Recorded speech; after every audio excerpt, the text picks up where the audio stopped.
اب ایک دوسری بات، وہ آج کل کا بڑا مسئلہ ہے، اس پر بھی چند باتیں عرض کر دیتے ہیں۔ اخبار میں، الیکٹرانک میڈیا میں، سوشل میڈیا پر ایک بات بہت گشت کر رہی ہے کہ سرکار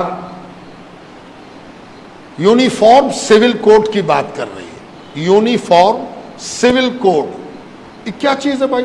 مسلمان کے بہت بڑے طبقے میں ایک پریشانی اور ہیجان لوگوں نے پیدا کر دیا کہ ہے کیا ہوگا، کیسے ہوگا؟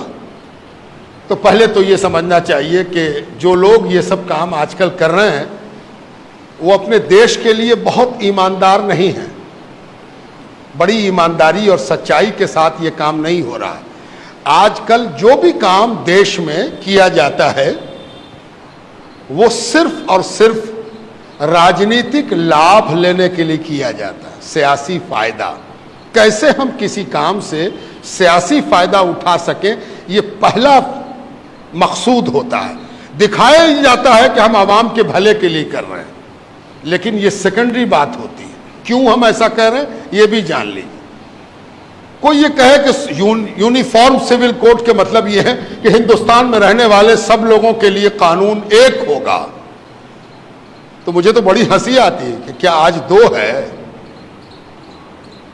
ہم مقدمہ کریں گے تو میرا کوٹ الگ ہے، کوئی غیر مسلم ہم پر مقدمہ کرے گا تو اس کا کوٹ الگ ہے، مسلمان کے لیے قانون الگ ہے، ہندو کے لیے قانون الگ ہے، عیسائی کے لیے قانون الگ ہے۔ کیا بات کر رہے ہو بھائی؟ تھانہ ایک، پولیس ایک، منصف ایک، مجسٹریٹ ایک، سول کورٹ ایک، ہائی کورٹ ایک، سپریم کورٹ ایک، قانون تو سب ایک ہے، راشن کارڈ سب کا ایک ہے۔ ہم اگر جا کے لائن لگاویں اپنے کنٹرول میں تو کیا مسلمان دیکھ کے کارڈ دوسرا بنے گا؟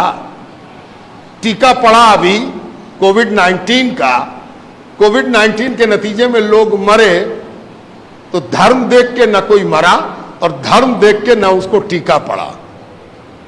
پورے ہندوستان میں رہنے والے تمام بھارت واسیوں کے لیے ایک قانون ہے، ایک بات ہے۔ لیکن ایک بات یاد رکھیے، آپ تو سب مسلمان ہیں۔ کوئی آپ کے گھر پر گیا تھا کہ سب لوگ گول ٹوپی پہن کے آئی ہو، ہے نا؟ کوئی گول پہن کے آیا، کوئی پلے والی پہن کے آیا، کوئی اونچی پہن کے آیا، کوئی نیچی پہن کے آیا۔ اس کا تعلق قانون سے نہیں ہے، اس کا تعلق آپ کی ذاتی پسند سے ہے۔ آپ کی ذاتی پسند ہے کہ ہم گول ٹوپی پہنے، آپ نے گول پہنا، کون آپ کو روک دے گا؟ اگر روکتا ہے کوئی تو اس کے مطلب یہ ہے کہ اس کا دماغ کھسک گیا ہے نا؟ جیسی ٹوپی پہننا آپ پہنی، یہ آپ کی پسند ہے۔ یہ ہنگامہ مچا دینا کہ یونیفارم سول کوڈ یہ ایسا ہے کہ سب کو ایک کر دیا جائے گا، یہ دراصل دو مقصد سے کیا گیا۔ اس مقصد کو جان لیجیے۔ پہلا مقصد یہ ہے کہ آپ بے چین ہو جائیے، گھبرا جائیے، کیا ہوگا، کیسے ہوگا، کیا کریں بھائی، بولو جلدی سے ہم کیا کریں۔ تو کچھ لوگ لگ جائیں گے کہ ایسے موبائل پر میسج کرو، ایسے فلانا کرو، یہاں پر جمع ہو جاؤ، یہاں پر لیٹ جاؤ، یہاں پر کھڑے ہو جاؤ، یہاں پر یہ بولو۔ یہ سب پریشان کرنے کی ایک صورت ہے۔ دوسرا مقصد کیا ہے؟ کسی کو خوش کیا جائے کہ ان لوگوں کو بہت کچھ مل رہا تھا، ہم ہی ہیں جو ان کا کاٹ رہے ہیں، ہم ہی ہیں جو ان کو ہم بے چین کیے ہوئے ہیں، ان کو ہم پریشان کیے ہوئے ہیں، ان کو پریشان کرنے والے ہم ہی نہ ہیں۔ تو دوسرا آدمی اکٹھا ہو گیا، سارے لوگ گلوبلائز ہو گئے، پولرائز ہو گئے کہ ارے یہ تو بہت اچھا کر رہا، مسلمان لوگ کو بہت فائدہ تھا، بہت بینیفٹ تھا، ہے نا؟ اگر کوئی پوچھ دے کہ مسلمانوں کو کیا فائدہ تھا تو سب سے پہلی چیز یہ بتائی گئی کہ مسلمان 4 شادی کر سکتا تھا۔ 4 شادی، جانتے ہو مسلمان 4 شادی الاؤ ہے، اس کو 4 شادی کرے گا، ہے نا؟ یہ ایک ہوا بنائی گئی، یہ ایک ماحول بنایا گیا، ہے نا؟ اور اس ماحول میں کبھی بھی سچائی سے واسطہ نہیں پڑا کہ یہاں پر ہزاروں مسلمان جمع ہیں، ذرا پوچھ تو دیجئے کہ کتنے آدمی نے 4 شادی کیا ہے، کتنے نے 2 شادی کیا ہے۔ یہ جو پروپیگنڈا ہے، یہ جو کہا جائے کہ نیگیٹو ایٹیچیوڈ ہے مسلمانوں کے بارے میں، یہ فضول باتیں، یہ محمل باتیں، ان سب چیزوں کو اس طرح سے بڑھایا جا رہا، اور دونوں بڑھا رہے ہیں۔ قانون لانے والا کہہ رہا ہے کہ ہم 4 شادی تو کرے نہیں دیں گے، اور ادھر سے بھی ایک گروپ کھڑا ہوگا کہ نہیں کہے کرے دو گے ہم کو، یہ تو میرا حق ہے، ہم کر کے رہیں گے۔ آپ بڑے بیدار مغز، سمجھدار، جانکار لوگ ہیں، ہم آپ کو بڑی سنجیدگی کے ساتھ یہ باتیں سمجھا رہے ہیں۔ یہ ایک بات یاد رکھیے اور بات ختم، وقت نہیں ہے، وقت زیادہ ہوا چاہتا، گرمی بھی شدید ہے، اللہ تعالیٰ مہربانی فرمائے۔ ایک چیز ہمیشہ یاد رکھیے کہ جب بھی کسی چیز پر آپ ریئیکٹ کرتے ہیں، رد عمل آپ کا آتا ہے، کسی عمل کے نتیجے میں آپ رد عمل کرتے ہیں، کسی ایکشن کے نتیجے میں آپ اپنا ایکشن دکھاتے ہیں، ہے نا؟ تو ہمیشہ اس بات کا خیال رکھیے کہ اس کے پروگرام کا حصہ مت بنیے، جو وہ چاہتا ہے وہ مقام مت کیجیے۔ اس نے کچھ سوچ کے ایکشن لیا ہے، اس نے کچھ سوچ کے ہی فتنہ چھوڑا ہے، اس نے کچھ سوچ کے فلیتا لگایا ہے۔ کہیں ایسا نہ ہو کہ وہ جو سوچ کے کام کیا ہے اسی کام میں ہم لگ جائیں اور وہ ہنس کے کہے ہم تو جانتے تھے کہ یہ ہوگا، ہے نا؟ ہم تو جانتے تھے کہ یہ ہوگا، سارا مسلمان پریشان ہے نا؟ لا کمیشن، کانسٹیٹیوشن، ہندوستان کا آئین کیا کہتا ہے؟ ہندوستان کے آئین کا ایک آرٹیکل ہے 44 آرٹیکل، وقت نہیں ورنہ میں تو تفصیل میں جا کے آپ کو سناتا اور سمجھاتا بات کو۔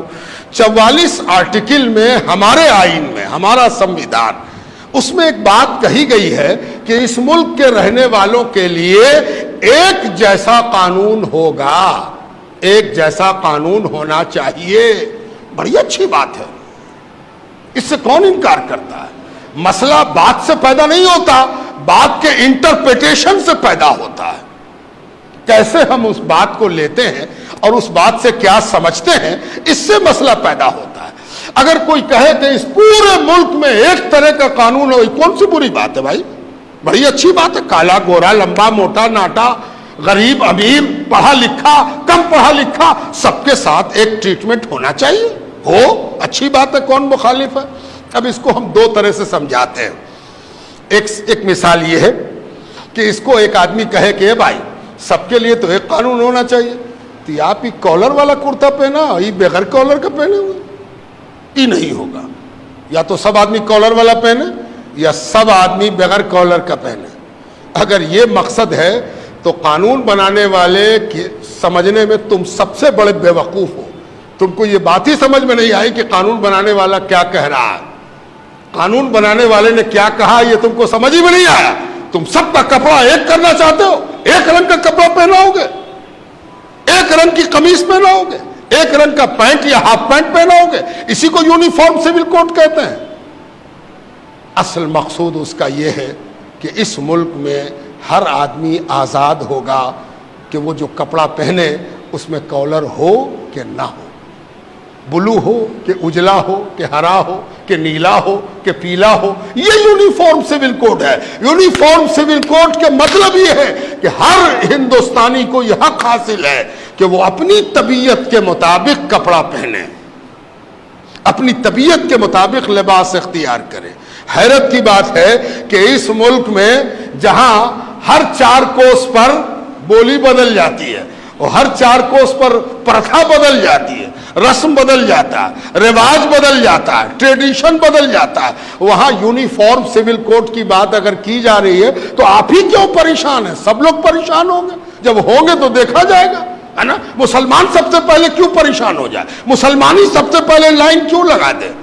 یہ بڑی غلطی ہے، بڑا قصور ہے جو آج ہماری سو کالڈ رہبری، سو کالڈ رہنمائی، so called leaders, Muslim leaders جو اپنے آپ کو مسلم لیڈر کہتے ہیں، وہ مسلمانوں کو جھونک رہے ہیں کہ سب سے پہلے تم کھڑے ہو جاؤ، جبکہ سب سے پہلے تو وہ کھڑا ہوگا جس کا ٹریڈیشن ہر تھوڑی دیر پر بدلتا رہتا ہے۔